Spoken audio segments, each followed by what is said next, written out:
अस्सलाम वालेकुम बच्चों, मेरा नाम बशीर अहमद है और आज जो हम स्टार्ट करने वाले हैं दैट इज ट्रायंगल्स, जो आपके सिलेबस का 6th यूनिट है, चाहे सीबीएसई हो या एनसीईआरटी हो।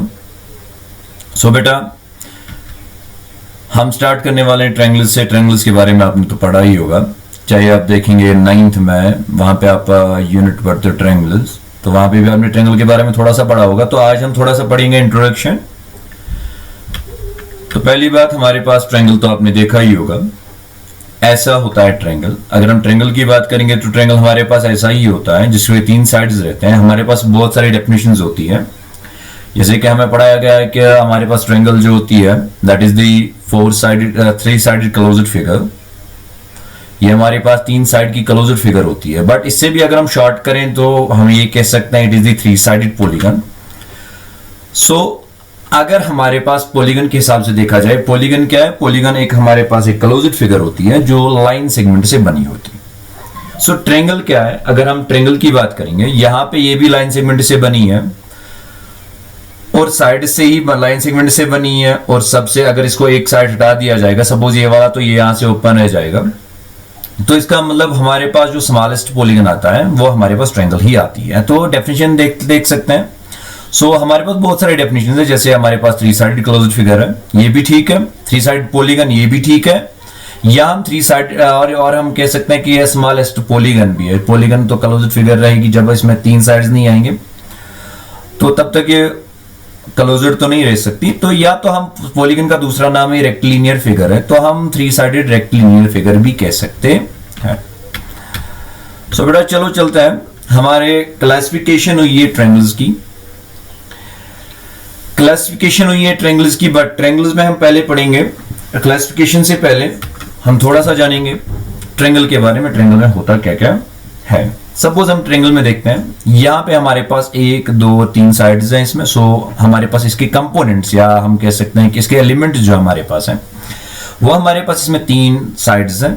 इसके 3 इंटीरियर एंगल है और 3 एक्सटीरियर एंगल, तो इसका मतलब 6 एंगल्स आते हैं, that means 3 interior and 3 exterior. उसके बाद हमारे पास इसके वर्टेक्स भी हैं जहां पे साइड्स मीट कर रहे हैं, तो इनको हम वर्टेक्स एक को कहते हैं, वर्टिसेस बहुत को कहेंगे, तो हमारे पास 3 वर्टिसेस भी आते हैं। सो बेटा क्लासिफिकेशन हुई है on the basis of sides, जिस ट्रायंगल की किस तरीके के साइड रहेंगे। तो सपोज हम पहले वाला ले लेते हैं, यहाँ पे we have equilateral triangle.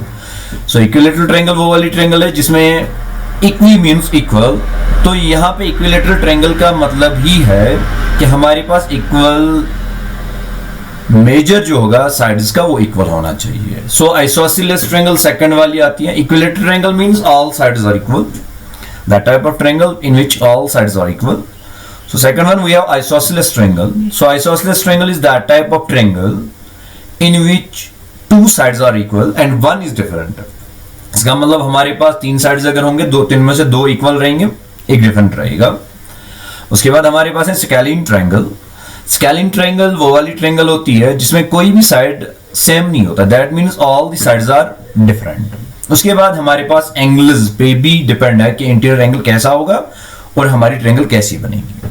So first one we have acute angle triangle. So acute angle triangle आपने नाम तो सुना होगा एक्यूट एंगल का, जिसका मेजर 0 डिग्री से बड़ा हो बट 90 से छोटा हो, दैट मींस बिटवीन 0 एंड 90, वो आते हैं 189। सो वो वाली ट्रायंगल है जिसमें सारे जो एंगल्स है वो एक्यूट रहेंगे, सारे एंगल्स, हम एक की बात नहीं करें, सारे एंगल्स। इसके बाद ऑब्ट्यूस एंगल ट्रायंगल। आप यहाँ पे सोचते होंगे कि सारे एंगल्स ऑब्ट्यूस होंगे, बट यहाँ पे प्रॉब्लम होती है, कंट्राडिक्शन है। क्यों?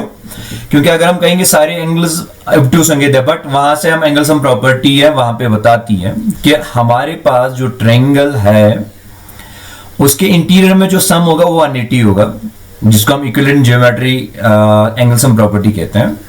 तो ऑब्ट्यूस एंगल ट्रायंगल आप यहां पे सोचेंगे सिर्फ हमारे पास एक इंटीरियर एंगल जो है वो ऑब्ट्यूस होगा, दैट मींस ऑब्ट्यूस एंगल वो वाला एंगल होता है जो 90 से बड़ा हो और 180 से छोटा हो। उसके बाद हमारे पास राइट एंगल ट्रायंगल का कंसेप्ट आता है। तो राइट एंगल ट्रायंगल से ही हमें पता चलता है we have one right angle here.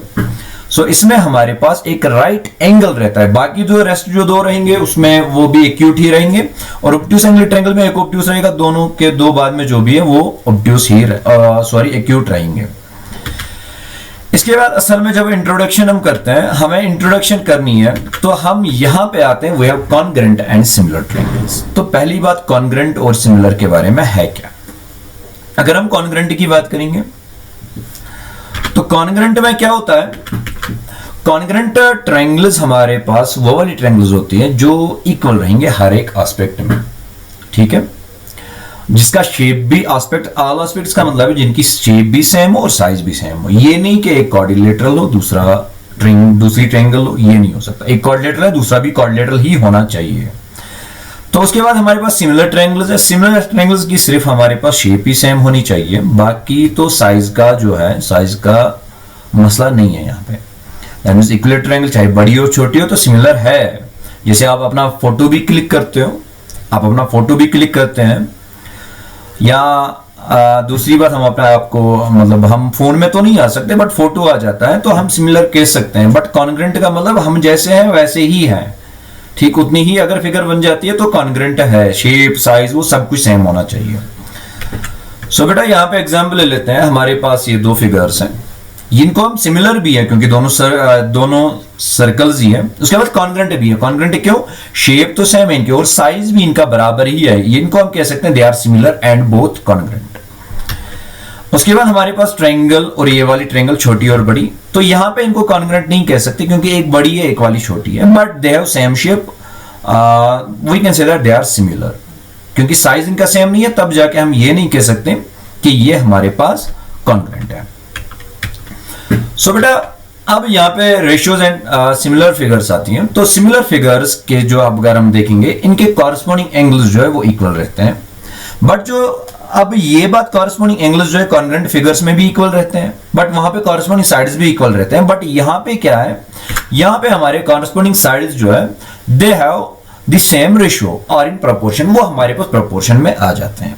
वहां पे क्या है, वहां इक्वल है, यहाँ पे प्रोपोर्शन में, यहाँ पे इक्वल नहीं होंगे। अगर इक्वल होंगे तो कॉन्ग्रेंट बन जाएंगे। तो बेटा इसके बाद रेशियो क्या होता है, ये हमारे पास दो नंबर्स का कंपैरिजन होता है जो यूजुअली हम शो करते हैं एज ए फ्रैक्शन। सो बेटा जैसे यहां पे हमें देखते हैं प्रोपोर्शन है, हमारे पास इक्वेशन होती है जो हमें दिखाती है दो रेशियोज जो है वो इक्वल है। एग्जांपल हम लेते हैं 4/n, वो हमारे पास 8/10 के बराबर है। तो इसका मतलब n का वैल्यू यहां से हम निकाल सकते हैं। यहां पे n हमारे पास 5 आ जाएगा। अगर हम आप सॉल्व करके देख लीजिएगा, n को यहां पे ट्रांसपोज कर लीजिएगा, उसके बाद इसको यहां पे तो कोई मसला नहीं है, तो हो जाएगा। उसके बाद 6/3 m/2 के बराबर, तो m का वैल्यू यहां से 2 आ जाएगा। तो इसको हम फ्रैक्शन, इसको हम प्रोपोर्शन कहते हैं, बट 4/n ये हमारे पास फ्रैक्शन है। सो बेटा इसके बाद अगर हम यहां पे बात करेंगे, similar triangles have corresponding angles that are congruent and their corresponding sides are in proportion. तो यहां पे हम दो ट्रायंगल ले लेते हैं। सपोज यहां पे बड़ी वाली ट्रायंगल जो है एक साइड 6 है, एक साइड 8 है, एक साइड 10 है, एक साइड 3, एक साइड 4 है, एक साइड 5 है। अगर हम बात करेंगे, हम कहते हैं कि they are congruent, angles are congruent, तो इसका मतलब ये वाला एंगल इस वाले एंगल के बराबर होगा, ये राइट एंगल ये इसके बराबर राइट एंगल के बराबर होगा। ये जो दो लाइन से हमने रिप्रेजेंट करना किया है तो ये इसके बराबर होगा। तो इसका मतलब दे आर कॉन्ग्रेंट, इक्वल। ठीक, उसके बाद रेशियो में प्रोपोर्शन में होंगे, दैट मींस 6/3 होगा 10/5 के बराबर, वो होगा 8/4 के बराबर। तो ये हम कह सकते हैं सिमिलर ट्रायंगल्स की। Thank you dear. ये रही आज आपने सीखा थोड़ा सा ट्रायंगल्स के बारे में, उसके बाद थोड़ा सा टाइप्स के बारे में, उसके बाद आपने क्या किया, उसके बाद सिमिलर और कॉन्ग्रेंट सीखे। इसी तरीके से अगर आप देखेंगे आपकी 6.1 एक्सरसाइज जो पहली एक्सरसाइज है वो कंप्लीट होती है। ठीक है बेटा, तो थैंक यू। कल हम कुछ और पढ़ेंगे। दूसरा टॉपिक हमारा रहेगा कि हम थ्योरम्स पढ़ेंगे, जैसे बेसिक प्रोपोर्शनलिटी थ्योरम है, उसके बाद दूसरे कन्वर्स हैं, उसके बाद हम एक्सरसाइज पे आ जाते हैं। कोई नहीं बेटा, थैंक यू। आप सब्सक्राइब कीजिएगा इस चैनल को for more updates. Thank you.